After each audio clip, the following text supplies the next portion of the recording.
Usher and Justin Bieber have both recently opened up in exclusive interviews about their troubling experiences with Sean Diddy Combs, shedding light on a dark chapter in their careers. Both artists allege being exposed to harmful and exploitative environment during their interactions with the music mogul, and the revelations are sending shockwaves throughout the industry. Usher revealed harrowing details about his time at Diddy's Puffy Flavor Camp, a program ostensibly designed to mentor young talent, but which, according to Usher, exposed him to inappropriate and traumatizing situations. Usher, who joined the camp at just 13 years old, said in a recent interview, "I was there to work, but it was far from professional. I told him, I'm 13 years old. Why are you bringing me to clubs? I'm not here to party." He continued, "The lifestyle I witnessed there was unsettling. I saw things I didn't understand at the time, but they haunt me now. I had no idea what I was being exposed to." Usher's accounts suggest a toxic environment where young artists were coerced into situations far beyond their maturity level. In a candid conversation with Howard Stern, Usher admitted that he would never send his own son to such a program. "Looking back, there were very curious things happening," he said, without going into explicit detail. However, he alluded to an environment filled with excessive partying, questionable activities, and a complete disregard for boundaries. "I didn't even understand what I was looking at most of the time," he admitted. "It was wild." Shockingly, Usher also discussed his interactions with Diddy in private settings, hinting at deeply personal and troubling experiences. Allegedly, one such experience left him requiring medical attention, although he refrained from detailing what had occurred. "To this day, I struggle with sleep because of what I went through," he confessed. Justin Bieber's experience mirrors some of Usher's revelation, and the two have reportedly bonded over their shared trauma. Bieber, who was signed by Usher and subsequently introduced to Diddy at the tender age of 13, described his time under Diddy's temporary guardianship as deeply disturbing. "I was flown out to meet people in the industry, and Diddy took me under his wing for 48 hours, Bieber recounted. "Those were some of the most confusing and unsettling days of my life." Bieber's song, Yummy, is widely speculated to reference the exploitation he endured during his early career. In interviews, he's hinted at the trauma he experienced as a child star, though he's avoided naming names explicitly. "I felt completely alone," Bieber shared. "The things I saw, the things I went through. It's why I acted out as a teenager. I didn't know how to process it."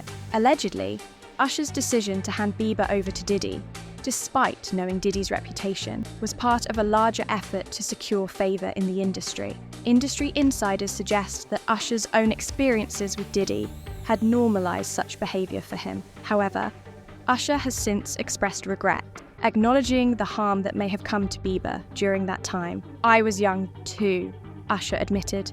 "I didn't fully grasp the danger I was putting Justin in. I thought I was helping his career, but I see now how wrong it was." Disturbing allegations have also surfaced about Diddy's behaviour toward Usher during their time together. Jen Deal, a former associate of Diddy, has alleged that Usher was sent to the hospital after one particularly traumatic encounter. "People in the industry were talking," Deal said. "They said Diddy sent Usher to the hospital. The details are horrifying, but they're out there."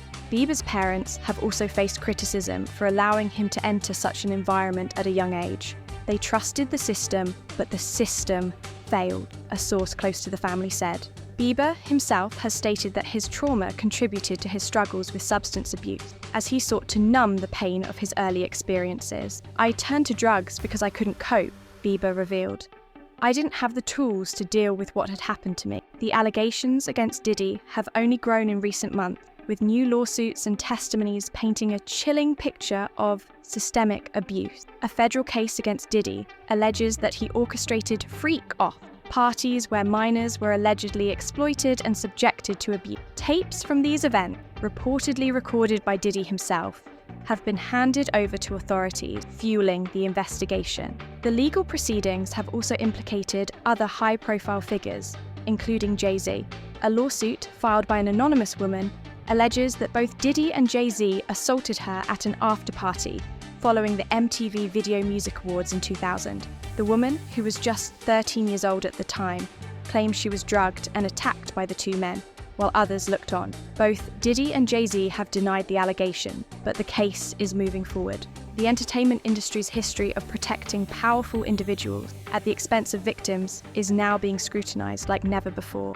Advocacy groups are calling for comprehensive reforms to ensure the safety of young artists and prevent further abuse. "We need independent oversight," one advocate said. "These aren't isolated incidents. They're part of a systemic problem that's been allowed to persist for too long." The bravery of survivors like Usher and Justin Bieber in sharing their stories is sparking a long overdue reckoning. As more victims come forward, the hope is that their voices will lead to meaningful change. For now, the world watches as Hollywood and the music industry face a crisis of accountability, with Diddy and his enablers at the centre of the storm. The tapes allegedly recorded by Diddy himself have become central to the investigation. These tapes, reportedly documenting the abuse and exploitation at these parties, have been handed over to federal authorities. The evidence is said to reveal a shocking pattern of abuse that spanned years. According to insiders, these tapes were initially used by Diddy to blackmail other high-profile figures who attended his event. Now, the same recordings are being used to build a case against him and his associates. Further complicating the legal battle, Courtney Burgess, a close friend of Diddy's late ex-wife Kim Porter, has come forward with additional evidence. Burgess provided the FBI with tapes and detailed accounts of what transpired at these freak-offs. She also handed over a diary allegedly belonging to Kim Porter, which reportedly contains damning information about Diddy's activities. The revelations have sent shockwaves through the entertainment world, prompting renewed calls for justice. John Deal, who has been outspoken about Diddy's actions, claims there is more to come. "This is just the beginning," he said in a recent interview. "People are going to be shocked when they hear what really happened. The industry has been covering this up for years, but the truth is finally coming out." As more victims step forward, the scale of the alleged abuse is becoming clearer. Advocacy groups are now pushing for systemic reforms to address the exploitation of young artists and hold those in power accountable. Proposed measures include establishing independent oversight bodies, implementing mandatory ethics training, and creating stronger protections for minors in the industry. The impact of these revelations is far-reaching. They not only expose the dark side of the entertainment industry, but also highlight the urgent need for cultural change. The bravery of survivors like Usher and Bieber serves as a powerful reminder that speaking out can lead to meaningful reform. Their voices, along with those of countless others, are challenging an entrenched system of abuse and exploitation. For now, the spotlight remains on figures like Diddy and Jay-Z, whose legacies are under scrutiny. As the legal proceedings unfold, the world watches closely, hoping for accountability and justice. The courage of those who have come forward is inspiring others to break their silence, signaling a turning point in the fight against systemic abuse in the entertainment industry. The days of silence and complicity are numbered, and the world is finally starting to listen.